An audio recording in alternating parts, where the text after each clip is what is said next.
आज हमारा पुरातत्व स्रोत होगा जो अभी 13 तारीख को एग्ज़ाम है हिंदी वालों का, उनका फर्स्ट पेपर होगा।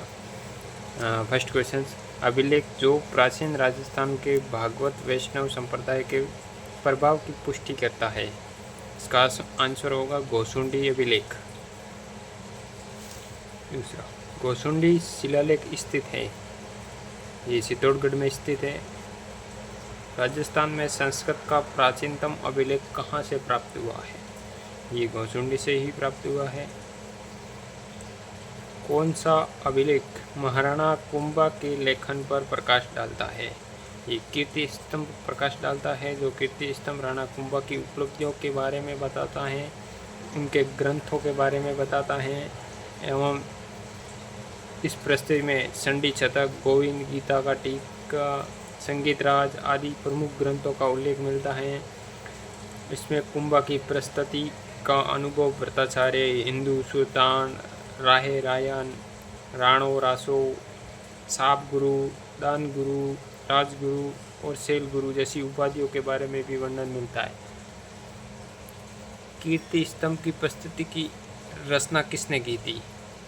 ये रचना कवि अत्रि और महेश भट्ट द्वारा की गई थी। प्रशस्ति में रचयिता अत्रि और महेश कौन थे? ये कीर्ति स्तंभ की प्रस्तुति इन्होंने लिखी थी, रचयिता थे। शिरवा अभिलेख के बारे में सही है, शिलालेख के बारे में। ये 1, 2 और 3 आंसर सही होंगे, जिसमें ये 1273 ईस्वी में संस्कृत भाषा के उत्कीर्ण हुआ है, ये भी सही है। रत्न प्रभुसूरी इसके प्रस्तुतिकार थे, ये भी सही है। तीसरा, इसके शिल्पी भेलन थे, ये सही है। चौथा आंसर गलत होगा। ठीक, 17वीं शताब्दी की रचना राज प्रशस्ति महाकाव्य के रचयिता हैं रणछोड़ भट्ट थे। आगे जाएंगे हम। पंडित देवी प्रसाद राज प्रशस्ति किस भाषा में अनुवाद किया गया था? ये उर्दू भाषा में इसका अनुवाद हुआ था। बिजोलिया अभिलेख किस वंश के इतिहास की जानकारी का महत्वपूर्ण साधन है? ये सोहान वंश की। निम्न में से कौन सा शिलालेख सोहान राजवंश की वंशावली के बारे में बताता है? ये बिजोलिया शिलालेख बताता है। किस शिलालेख से सोहानों का वस्त्र गोत्र ब्राह्मण कहा गया है? ये बिजोलिया शिलालेख से कहा गया है। बिजोलिया शिलालेख के अनुसार सांबर झील का निर्माण किसने करवाया था? ये वासुदेव ने करवाया था। बिजोलिया शिलालेख किस सोहान नरेश के काल का है? ये सोमेश्वर के टाइम का है। प्राचीन शिलालेख में जालोर को किस नाम से जाना जाता है?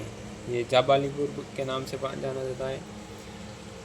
इसके आगे हम पढ़ेंगे। रायसिंह की प्रशस्ति का संबंध निम्नलिखित में से किससे है? ये बीकानेर के शासकों से है, जहाँ रायसिंह प्रशस्ति बीकानेर के जो 1594 ईस्वी में ये लेख महाराजा रायसिंह ने बीकानेर दुर्ग के निर्माण काल को समाप्त होने के अवसर पर लगाया था। बीकानेर दुर्ग के एक द्वार के पार्श्व में लगी इस प्रशस्ति रचयिता जयता दौता से ज्ञात होता है कि 30 जनवरी को